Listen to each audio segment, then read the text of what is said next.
Good morning, everybody. Thanks for coming out. As many of you are aware, the Provincial Government has been in discussions with the Federal Government for a number of years regarding the Canada-European Union Comprehensive Economic Trade Agreement, referred to as CETA. Achieving unrestricted access to the European Union seafood markets required the Provincial Government to provide an exemption to minimum processing requirements to these markets, a decision that was not entered into lightly.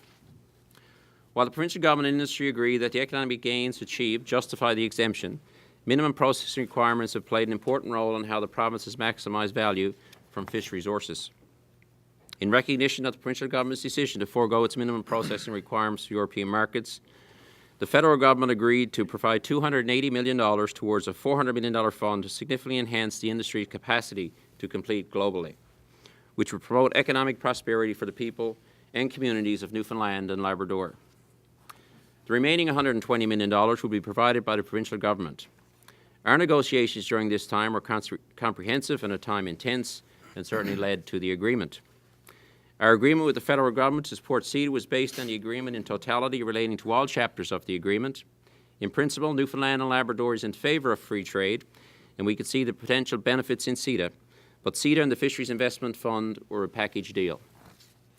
Through correspondence with the Federal Government from October 2014 to early December 2014, the Provincial Government has advised that the Federal Government would not honour the terms of the Fisheries Investment Fund as negotiated in 2013. The position was confirmed during a meeting on December 12, 2014 between the Prime Minister Stephen Harper and Premier Davis. Last week, Minister King and I held a number of meetings in Ottawa with key industry groups and various European Union representatives to clearly articulate our province's position on CETA. We communicated that while our government supports CETA and the benefits that our province would receive from it, we fully expect the Federal Government to live up to the agreement we negotiated with them, especially the creation of the Fisheries Investment Fund. It is important that embassy representatives are aware of what has transpired. From the beginning of the trade discussions regarding CETA, the European Union insisted that the provinces be engaged. We met the following senior European Union representatives: the Ambassador of the EU to Canada, the Ambassador to Denmark, the officials from the Embassy of Spain, as well the Ambassador from Germany, and the British High Commissioner. Ambassadors and embassy officials noted this was an issue between the Government of Canada and our province, but were concerned that Newfoundland and Labrador's lack of support could negatively influence the CETA deal. They were all hopeful for a quick resolution, given that the European Union asked the Federal Government to include the provinces in CETA trade negotiations, and further, the European Union was given assurances that issues among provinces concerning CETA would be addressed internally. Many of them had thoroughly reviewed the publicly available materials and had reached their own conclusion, as have various media and academics throughout the country, that Newfoundland and Labrador has a legitimate and well-documented concern that should be resolved. This series of meetings was encouraging and further validated the province's position on CETA. We have now made the European Union aware that our support for CETA will not proceed without the agreement negotiated with our Federal Government being adhered to. It is essential that the European Union states understands Newfoundland and Labrador's position and how the actions of the Federal Government could jeopardise this agreement. And I'll turn it over to Minister King. Thank you, Minister Hutchings, and good morning, everyone.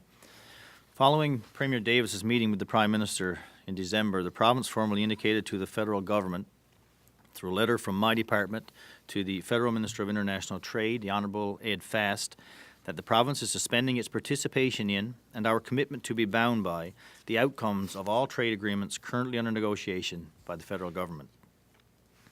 The province also advised in the same correspondence that should the Federal Government fail to honour the terms of the June 2013 agreement to establish a Fisheries Investment Fund, the province will reconsider its support for CETA and will communicate this decision to the public, to all European Union member states, industry, and other provinces and territories.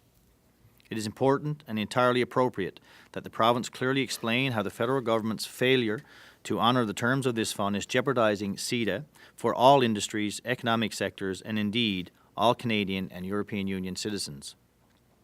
It would be inappropriate to keep these groups in the dark about the gravity of this situation. For this reason, in addition to meeting with European Union Embassy representatives in Ottawa, we also met with the following industry groups: the Canadian Council of Chief Executives, the Canadian Chamber of Commerce, the Canadian Manufacturers and Exporters, who sent senior staff to Ottawa, I might add, for the express purpose of meeting with us, and the Canadian Agri-Food Trade Alliance, which would include the Canadian Pork Council, the Canadian Cattlemen's Association, the Canadian Meat Council, the the Canola Council of Canada, the Grain Growers of Canada, and the Malting Industry Association of Canada. A number of the board and executive members that we met with were generally familiar with the dispute between the province and the Government of Canada concerning our Fisheries Investment Fund. However, the documentation and elaboration that we provided clearly had an impact. I believe that these national associations excuse me, now understand that the province of Newfoundland and Labrador has a legitimate concern.